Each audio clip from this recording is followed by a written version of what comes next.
one day soon, after due consideration of all the available material, newspaper reports, history, the facts, after casting the bones of Los Mojados against the ghost of a threat of a war, reading the tea leaves and the runes, seeing how the cards fall, and pawing through the entrails of a freshly dispatched lentil bake.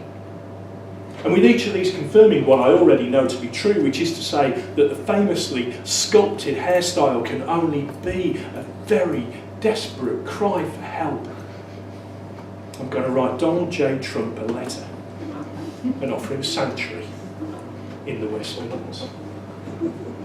Because everyone deserves a second chance, somewhere they can start again, and we're tearing down paradise slab by concrete slab, letting the nibbler eat our past so we move forward into something bigger, better, bolder, a future woven of steel and dreams.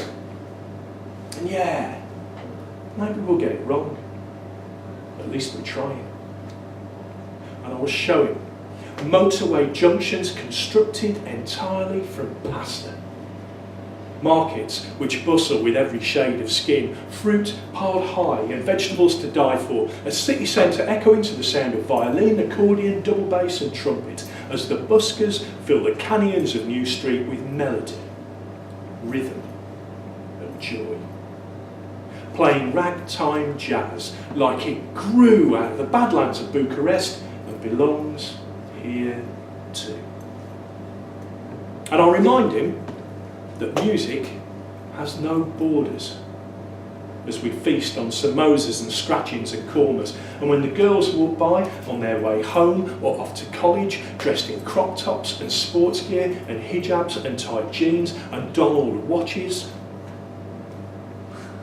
and can't help himself and says something mean, then one of them will tell him in no uncertain terms that how they choose to dress and what they do with their bodies and whether they love boys or girls or boys is no one's business but their own. You got that, bab? And I'll chuckle into my coffee. Let Donald chomp down on his chip butter. Chew on that. And we will take a bus out of the city with a driver who's from Krakow or from Cradle, passengers from Lagos and from Lai, and walk along the towpath by the freight lines underneath the big black country sky and talk.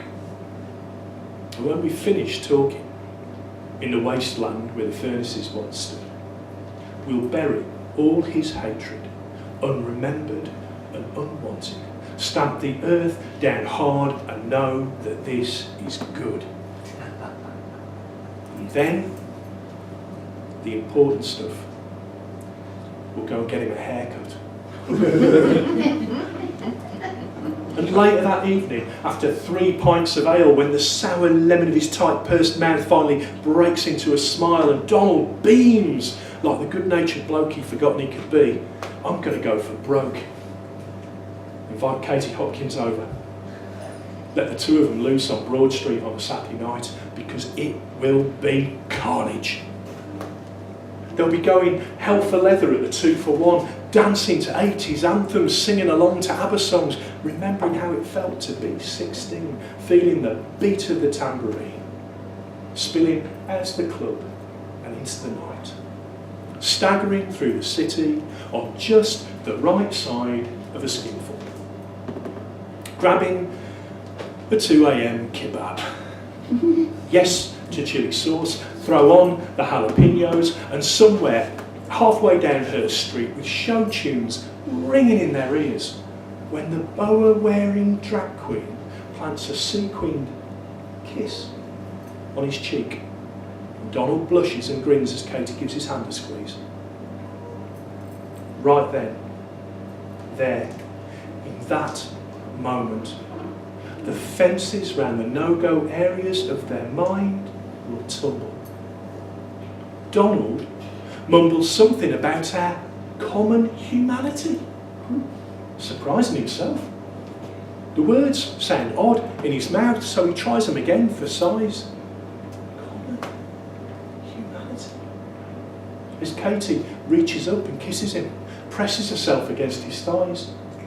And they run through the revellers out to the back streets of Digbeth, where, up against a crumbling factory wall, they make soft, fumbling, urgent, inadequate love in the half-light of morning, ignoring the catcalls from the passing cars, holding each other tight, knowing there is only this, and... Oh. Well, the world may not be perfect, but it is what it is.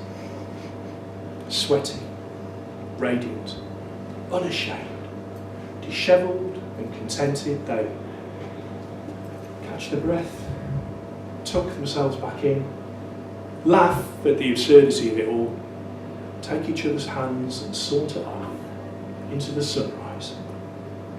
And I will wake alone that afternoon, the taste of vodka on my tongue, pick up a pen and write a letter to Vladimir Putin.